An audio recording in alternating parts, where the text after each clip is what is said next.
What is up, everybody? Welcome back to Beneath the Beat podcast. Per the usual, we've got an amazing guest today.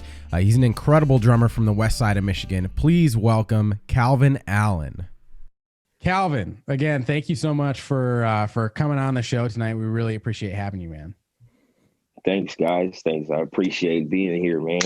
It's an honor, So, yeah, man. Hell yeah. Just happy to be here. Hell yeah, dude. So let me ask you, like, how have things musically been going for you through COVID? Because I mean, this has been an incredibly tough time for, really everyone in the music industry, right? So how have things been going for you, and what kind of stuff have you been doing? Man, there's just so much now. Like at the beginning, it's just like I was like, well, we'll deal with it. But now, having had it and gotten over it, dude, you had it? Rough, man. Yeah, man. I caught it, and it was. I didn't get the worst of it. My fiance had the worst of it, but I just lost the smell and taste, and that just came back recently. How long ago did you have it? So I caught it like second week of November. Okay. And didn't get rid of it until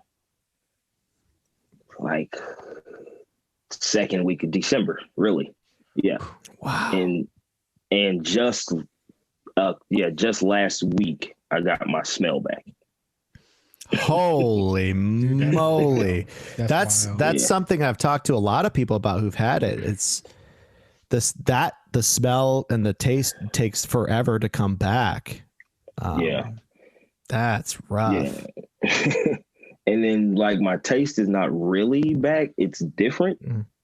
Mm-hmm. Some things I still can't taste, but other things, they're fine. And some things I don't eat like a lot of anymore. Like sweets are super sweet now, so just good for me. Yeah, I'm like be on the sweets at first.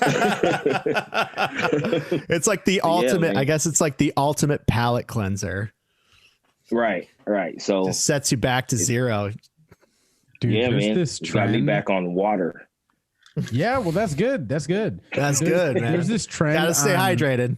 There's this trend on TikTok where people with COVID, dude, I talk about TikTok all the time. I gotta take a break. I gotta stop going on TikTok so much. But no, there's this trend on TikTok where these people who have COVID, who like lost their taste and their smell, will just eat like super like just messed up shit. They'll eat like horseradish with jalapenos and they won't be able to taste it. They're like day 3 of seeing if I can taste. Like it's wild, bro. It's wild. So I'm happy that you made it out, man. That's too many people are succumbing to it nowadays. It's real sad, Yeah. It's no joke. So believe what people say and wear your mask. So right? You hear that? All we ask, man. Wear your masks. Wear your mask, everybody. Yeah, dude. Please. It's wild. Yeah. For like it's for like literally everyone else. Like that's the thing. I do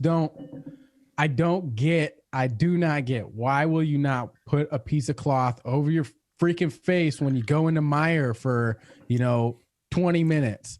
Like, it's not for you. If you're not afraid of getting it, that's fine. But it's for other people. It's for the people who will potentially die from it. Yeah. It's wild. So. It's wild.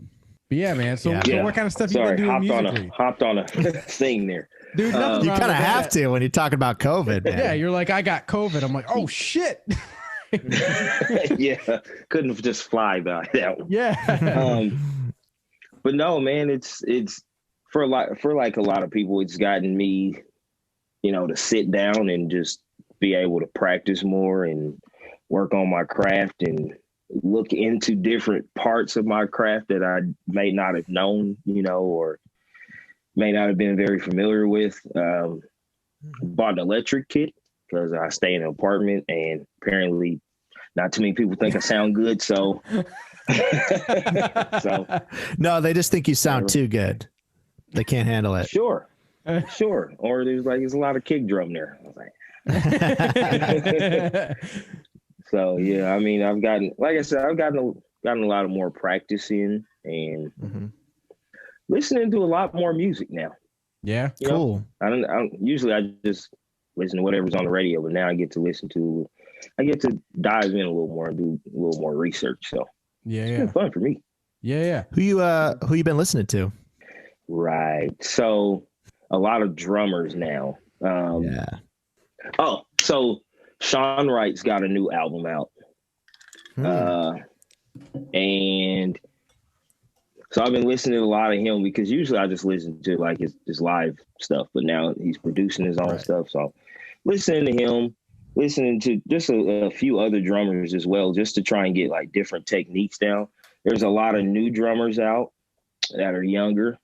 And of course the younger guys have the chops. They're just like born with it. So just studying a lot of different people, man, trying to figure out how they do it, different approaches, man, and just fits whatever's comfortable, for me. Yeah, man. You've probably heard of him, but that freak of nature kid, JD Beck. Oh, yeah, unbelievable. I've been transcribing some of that stuff.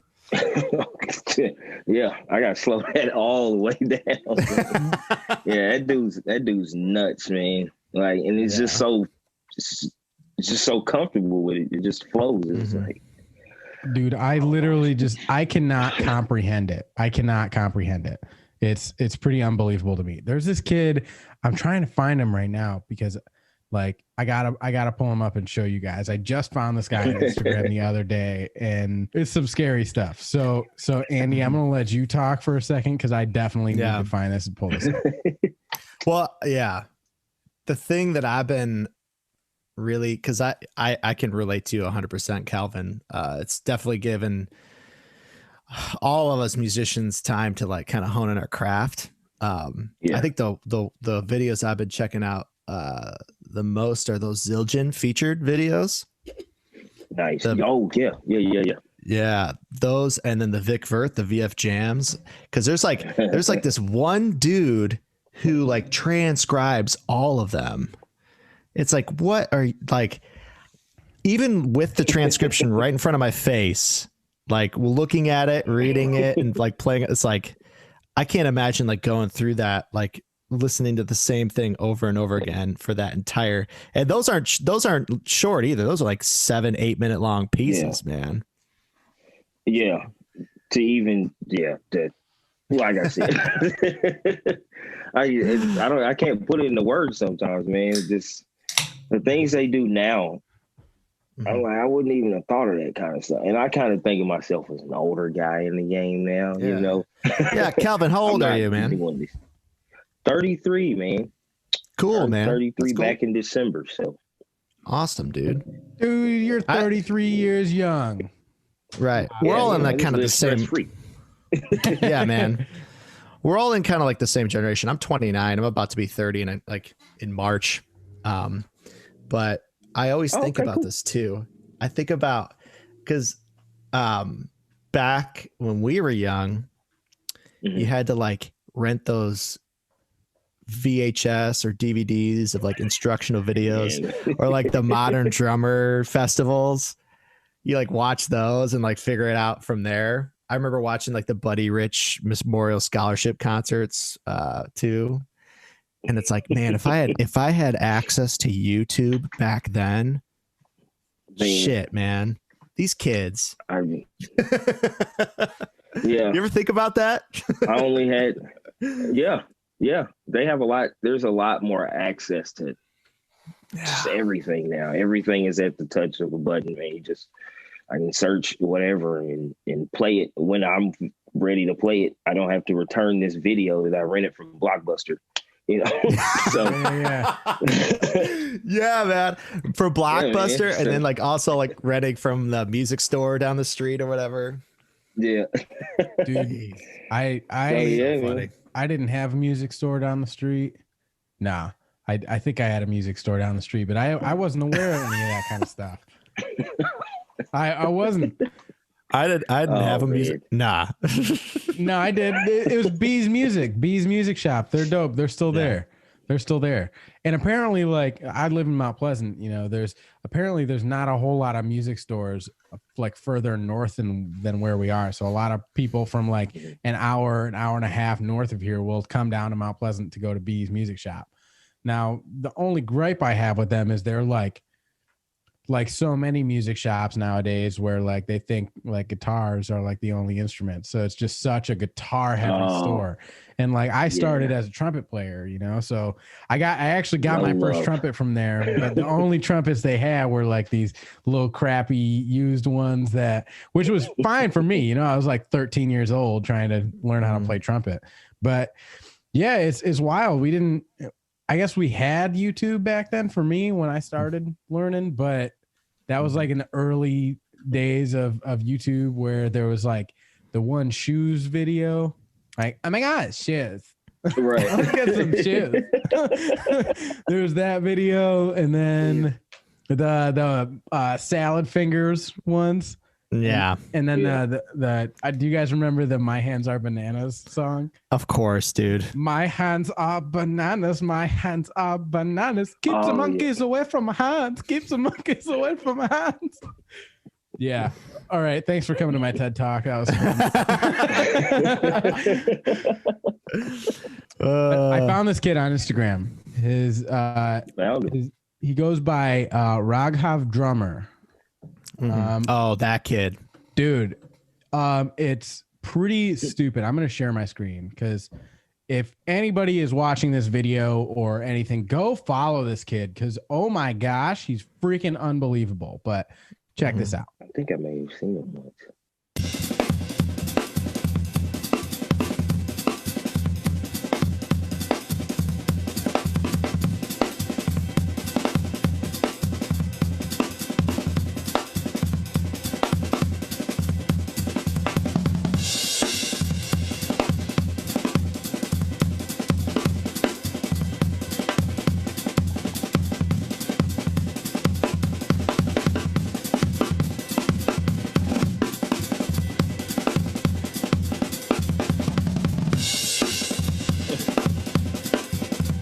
Ghost notes. So anyway, ghost notes. Yeah, holy cats. I look at this kid, I'm like, dude, you got way better hands than me, bro. Like way better hands. See, that's the difference between that generation and me. You see, he had a smile on his face. See, we were more like, yeah, man. Hell the yeah. The stank face. That's what it was, man. Because stuff into it. He's not even thinking about what he's doing. Yeah, man. We had to hook up our shitty headphones to our CD-ROM players and play along to all of our CD or cassette player stuff. These kids don't know. Yep. I had to play whatever there was on the radio at that time. So yeah. Sometimes I didn't like it, but I was like, whatever, I'll play it. So is that kind of how you is that kind of how you kind of got into drums in general? So my mom plays drums and she taught me. Nice. That's cool. And so I just tell people I came out the womb with 2 sticks, you know. Yeah. I love it, man. Yeah, man. So she taught me the basics, snare, hat, snare, kick, whatnot. And then after that, she got me a drum set. And I remember setting it up in the garage. And I'd have the radio on my dad's little makeshift table. And I just turn the radio up or either plug some headphones into it and just jam out, man. That's kind of how I learned how to. That's awesome. Venture off and just start doing stuff outside of pocket. But yeah, that's awesome. I feel like that's such a, even to this day, I think that's an applicable thing for any person starting out on any instrument. But I know in my experience as well with drums, that is one of the best tools to learn. You could look at some notation on a piece of paper all day, you could work on your single strokes or your double strokes. That's all good. But if you don't listen to like music and play, you are not, there's a connection missing from musicianship to to drummer. You know, drummer and musicianship are this like they go hand in hand as much as people don't think they do. They do. Oh yeah, for sure. And yeah, man. I mean, just reading your part on paper, you don't hear how it applies to the rest and how you fit in. Especially if it's not something that is written on paper and it's just something you're supposed to feel out. Mm-hmm. Yeah. You know, but yeah. So. Yeah. Well, that's a cool thing is like listening to you play through some of these videos of you playing at church, like the textures that you use and implement just makes the music, man. I appreciate it. You guys found videos? Oh man. Oh, dude, we're going to play some too, man. Shoot, I'll play one right now. So this is one. This one, I like this one in particular because of the way the drums sound. I also really enjoy the music too. But yeah, let's take a listen.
It's like the textures that you use, and then also the pocket is just, I couldn't help but just move.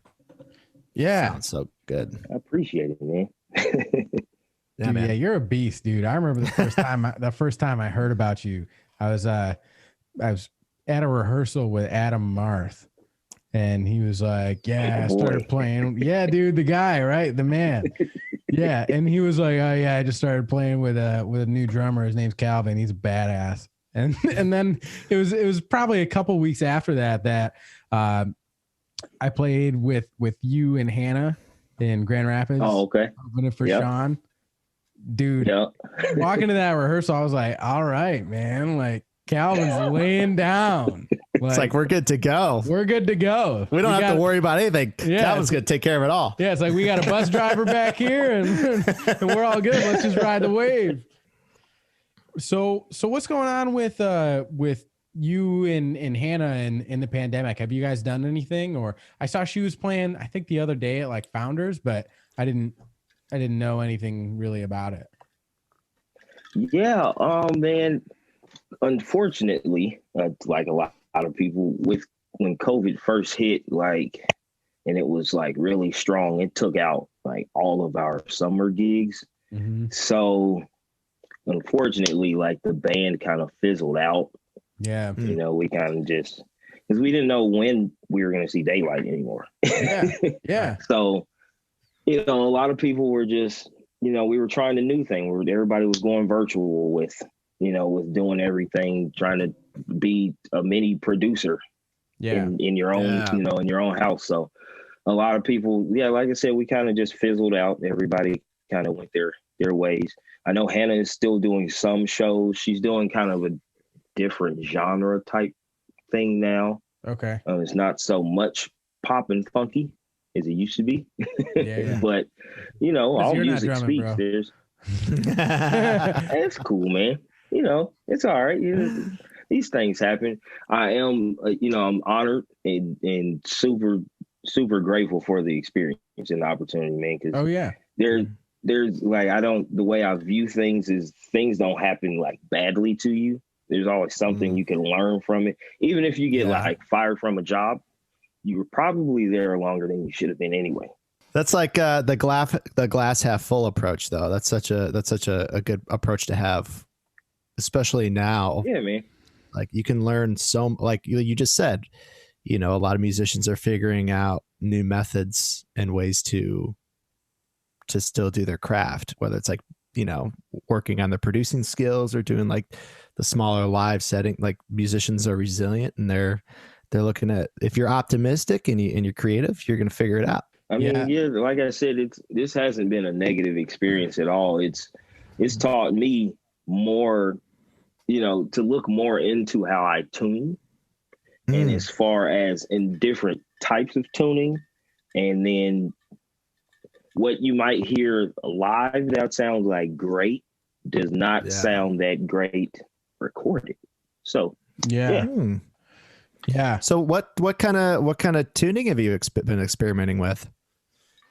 So, I mean, I got I'm just trying different heads. I love Evans, man. As you guys can see. But yeah, man, I'm just trying different things out, different coated heads as opposed to different single ply clear heads as opposed to, I just threw an EMAD on my floor tom the other day. And that sounds beautiful because I saw Spanky, George McCurdy, do it. So I was like, let me try that out, man. And I like that feel. So cool. Yeah, man.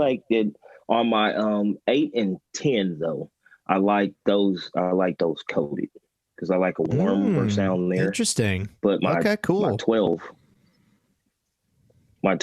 is cool with a clear head. Be all right. So sweet, man.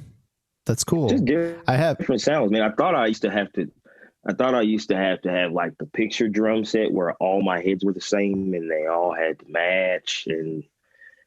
But I mean, I'm not on camera for anybody, so. Yeah. Dude, at the end of the day, it's all about the sound you produce, man. Right. That's cool. Got to sound good, man. Yeah. Yeah. Shoot, dude. Man. I'm gonna take that because right now I'm more of a Remo guy and I play pinstripes on my 8 and 10. And then I have clear ambassador on my floor tom, and then I have damn, the name is escaping me right now. I can't remember the name. Them all either, man. I'm bad at that part. Dude, people frown on you're a drummer. Yeah, I can't remember all the names though. So. Yeah, it's like it doesn't. I don't. If I'll go look at it, and then I'll tell you. Right. Like, have you ever met I feel like I come across there's like 2 or 3 different kind of like drummers. There's like there's like the drummers who, they experiment and they try stuff out. They don't necessarily like focus too much on like the gear and like being able to explain the gear and all that stuff, but they just focus on like playing well. And then there's like the gear heads. You're like they can rattle off all the gear and then they sit down and play and it's like, dude, what? You ever come across that? Yeah. Yeah, unfortunately. Come across a few of those guys. Been a little envious of those guys. I'm like, man, you guys got more money than me. You got those nice kits, but they sound horrible. Yeah. You got to tune them. I know everything about them and all the different brands and whatever, but you got to tune them and you got to turn on metronome. And you got to play with the metronome. You got to play with some music. Right. That's right. That's awesome. Yeah. Going back to like playing with music, I feel like so often we see people, I feel like a lot of times who are professional musicians who are focused so much more on the part than the music. You know what I mean? At least that's a lot of the musicians that I've ran into, that I've played with across a lot of different genres. But it's so odd because for me, it's like, and this took me a long time to realize playing, but like, it's so much more fun to not focus as much on the part and then focus on the music, because then you can make the part that much better. You know what I mean? Like it's one of the things I love. Like for me, for like my background in music, I feel like my percussion background and my trumpet background are totally different. Like my trumpet background is really classical. It's like, that's how I grew up playing. It's classically trained, but my percussion background is just super street, you know, like Calvin playing with you and Andy playing with you. This has like shaped how I play percussion, you know. And Calvin, I will never forget when you invited me in to play in your church, dude. I will never forget that. That was so much fun, and it was so much feeling. You know what I mean? Like, thank you for that, man. Yeah, dude. No, man, you killed it. You killed it. Thank you. Thank you. No, it was awesome, and it was unlike anything that I had experienced before, you know. And I feel like that's where like real music happens. It's in the feel. It's in the air, you know. Who was it? Eric Dolphy in Jazz. Where I think it was his quote where he said something like, I'm going to botch the quote, but he said like, music, it's in the air and then it's gone. You know, just like, and that's such an interesting concept, because like a lot of times the way that, especially now, the way that we consume music as a society is through these recordings, you know, we don't focus as much on the live stuff, but the live stuff is where it's at. The live stuff is where you can let loose and jam and have some fun, you know? Yeah. There's definitely a difference in live music playing, man. Just that feel, you know, once you get into that groove, because I like grooves. So once you get into that groove, man, when you lock into it, it's like you can go anywhere but still be on the groove. Yeah. it's great, man. Yeah, dude. It was that gig at Founders with Sean Martin. Oh yeah. They played one groove for like 2 hours, and it felt good. Yeah, that go beat. Yeah, man. Dude, it felt good the whole time. Like whole that time. was Nikki Gillespie. So I mean, dude, so good, so good. Yeah, man. It was. They gave her own little. Oh my god, man, that was. And I got to play on her kit that day. That's dope. Honored, for real. I was like, man, this is great. She's like, no, because I remember we had pulled up, and I didn't know that was like their van behind us, but I pulled up and I'm like unloading drums. I'm already mad for some reason, probably because I couldn't find parking. And dude, for real, like I see them, but I don't see her. I see them unloading gear and drums, and I was just like, oh man, she's got a drum set too, so I can't bring too much because I don't want to be in her way. And then she just comes out and she's like, dude, you the drummer? I was like, yeah. She's like, no, man, just put it back in your car, man. You good? You just use Hell it. yeah. Like, thank you. So save my back. Yeah, you know, man. But yeah, dude, I was honored, man. She killed it. Oh my gosh, she killed it. Yeah, all of them killed it. It was so good. Man, it was so funky that night. Yeah. And that's the thing about like live music. Like if I was listening to that like for 2 hours in a recording, I don't know if I could make it all the way through. But live, it's like that vibe and that energy, it's infectious, where you get through the end of the 2 hours and you're like, wait, they're done? Like, come on, let's keep going. You know? It's like there's something about that that's just so, I don't know, it's captivating, you know what I mean? When you see everybody there and everybody's dancing and everybody's grooving and everybody's getting their drink on a little bit, which I was trying not to because I had to drive that night.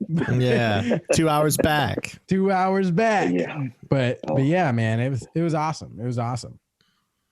Yeah. I can't wait for that the day when there's just a live venue and everybody's hanging out. Man, it's going to take a lot of work to get there, but once you're there, I will not help but just be completely mindful in that moment. Yeah. When we can all hang again and listen. We're to music. back. Man. We are back. Yeah. It's going to feel so good. I don't even want to play when the world opens up again, I don't even want to play like the first few gigs. I just want to sit down and watch. Yeah, for real.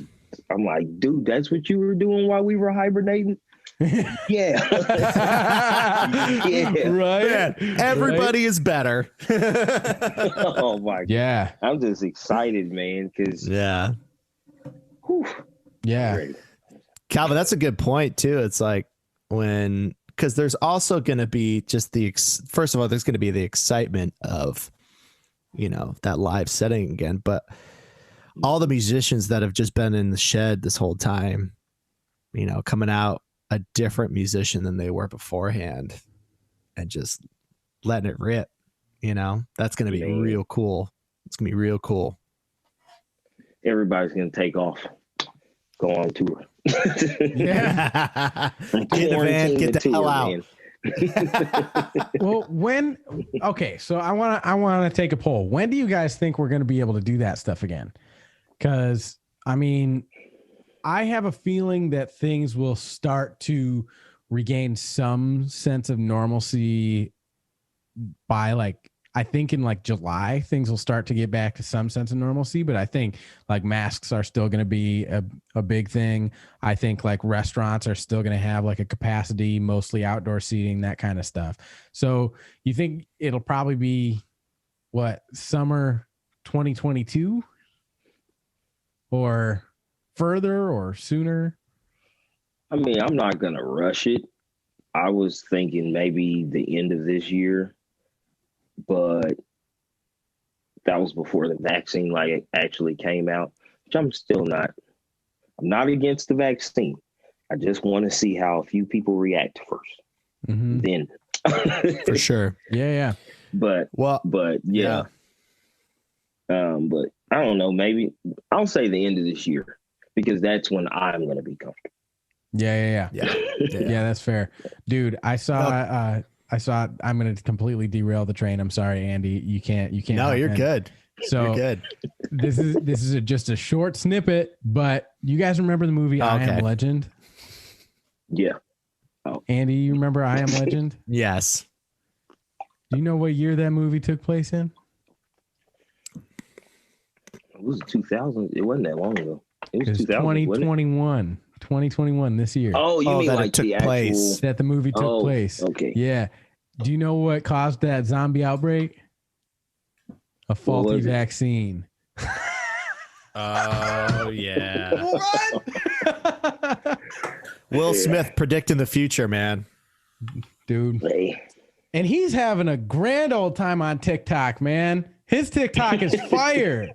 His TikTok is so good, dude. TikTok, man. Dude, do it. Don't do it, man. Don't do it. Do a TikTok one day, and I was like, "You got the wrong son. You got to call the younger ones because I don't know. I don't even have this app." Dude, it's funny though because that's why I got TikTok. My mom, she kept sending me TikToks, and I was like, "Mom, I'm not giving in. I'm not getting this." And lo and behold, after weeks of her sending me 15 TikToks a day, I was like, all right, here we go. And I have not turned back. It's amazing. It's amazing. You want to tell Calvin that video that almost went viral? Oh my God. Okay. So I got TikTok, right? This is the power of TikTok and how stupid it is. Yeah. It's humor and stuff does really, really well on TikTok. So I try to just be super loose with my TikTok. I don't take it too seriously. I post stupid shit all the time. And my dog, she does this thing every night where she's got a teddy bear. My dog, she's a little baby. I say she's a baby. She's 4 years old, but she's full grown at 10 pounds. Right. She's got a teddy bear that's the same size as her, like a teddy bear, like a kid's toy. And every single night she'll go and she'll just start fucking this teddy bear. And she'll flip it around so that it's face up, and she'll get face first with it. And then every night she'll just go. And so one night I saw her doing it, and I just took a video of her and I narrated it. I was like, oh shit, oh shit. And it got like 10,500 views on TikTok. Oh my God. Are you like serious, I was saying earlier. Yeah. Yeah. The power of TikTok. The power of TikTok. The power of TikTok compels you. Oh my God. But it's really crazy because I was talking with some friends last night, obviously via Zoom, but I was talking with some friends last night about the power of TikTok and how we had Caleb Elzinga on here not too long ago, and he posted, he posted a video on TikTok of him with like an EWI with like the electronic wind instrument, and he just like glissed from his lowest note to his highest note. That's the whole video. And now I checked like yesterday on TikTok, it has over 700,000 views. Like unbelievable. Just from him going, ooh. Like wild. That's crazy. Man. Yeah, and you got a lot of followers on Instagram too, dude. I do. Man, I try. I don't I mean, I don't think it's a lot, but I try. I see what everybody else has. I'm just like, a lot of these people I don't really know. So I don't know. Yeah. I like to try and relate or, connect with people. I mean, I know I'm not going to be able to, but I think it's like, I just don't know who's watching. Yeah, man. Well, the thing I like about your Instagram is it's not all, and this is something that I got to get better at with myself too. It's like, it's not all just, music. It's not all just drumming. There's like, you can see your personality. There's like your personalities there, like your life, people can relate to that a lot better, and that's what I enjoyed about it. And then but you also have your drumming videos in there too. And they sound good. Thank you. But yeah, man, trying to let people get a little insight on who I am. I'm not just sitting on drums 24/7. Yeah, man. Well, I feel like that's like the whole point of social media, right? Like it's to let people in. And I feel like oftentimes as musicians, we like look at it like this amazing tool, which it is, but we look at it as this amazing tool for our career. So we treat it like that. Like we only do music stuff and we only put stuff out that we think will further our career. But I think in reality, what will really further our career is putting more stuff about our lives. That's something you do really well. And like, I mean, you say you look at other people, dude, like when it comes to like followers, you got like triple the amount of followers I have. So you're doing something right with it. You know what I mean?